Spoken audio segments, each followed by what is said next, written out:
Okay, let me start with from the time I took out the policy. I remember that I never wanted to have this policy. And every time somebody calls me, I'm like, guys, I'm a believer. I do not think that I will ever be diagnosed with cancer. Never. So with me taking out a policy, it's like me preparing myself that yes, I will get cancer one day. And one of the ladies, the sales ladies, she asked me a very pertinent question that made me think. She said to me, you know, in life, we need to always prepare for the unknown. She asked me, do you have a funeral cover? I said, yes, I have, because I know it's inevitable that I have to die. She said, but you're still taking out the cover. You could have left it for somebody else to look after that. But because you're a responsible person, you have taken out a life cover or a funeral cover for yourself. She says, you know, with cancer, you do not know whether you will get it or not. And I'm not saying that I don't trust your belief, but that's just life. In life, you have to, there's a lot of things that happens in life, so you rather risk having something in place than not having it in place. She says, and one day you will have children. I didn't have children at the time, I don't think so. And then, you know, you're going to have all of these things. You know, women, they're prone to get cervical cancer, this cancer, that. I'm like, I'll never get it. But that made me think. And I said to her, okay, let me take out this policy. And I took out the policy. And I must tell you that I have forgotten about this policy. I've just been paying it off for years and years and years. And when I was diagnosed, I had even forgotten that I had the policy. And then I was just going through something and I saw Platinum Life. Platinum Life, I've got this policy. And I'm like, okay, let me give them a call. I can't remember the people that I spoke to, the names. But when I gave them a call, I said, I just want to find out, I've been diagnosed with cancer. And before I could even continue, the lady on the other hand said, I'm so sorry. You know, I immediately felt that she was interested in me, in what I had to say.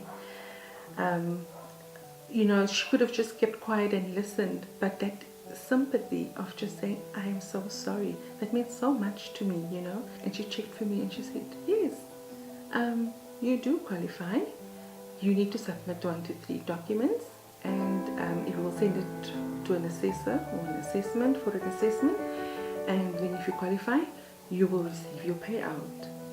I said to her, really? She said, yes.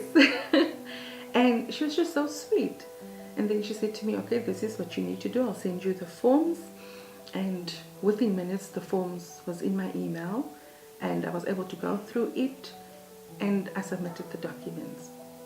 But I must say, Leandy, every time I would call in, I don't know, guys, I must say you're doing it right. Because every time I call, you know, I don't just speak to a call center person. I speak to a person who's interested in me. You know, as much as I would call and say, okay, I have submitted these documents. Yes, but Mrs. Mdikane, how are you doing? You know, those type of questions really want. I mean, there's hundreds of women in this world. Hundreds of women that are diagnosed. This is your job. You just have to do a claim. But yeah, you're interested to know how am I doing. Acknowledging that I'm going through something as much as you're going to pay me out. Came at the right time, and we were able to, you know, pay a salary every month for 6 months so that we are able to work as a normal couple with a normal budget and just make sure that everything is covered on a monthly basis, because that takes so much stress, you know, away from you to know that financially you are covered, you know, you are settled, you are able to, you know, pay your debts, you are able to pay your groceries, make sure the kids are covered and everything else, than having, you know, to stress about, you know, that as well. I must say, with me, I never thought, never in my whole life, that I would ever be diagnosed with cancer.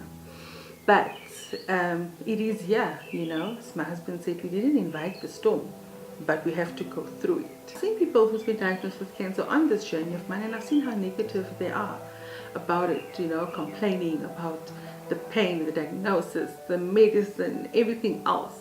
And I can see how it brings them down, you know, because if you're negative, you attract negative things. So we remained positive throughout.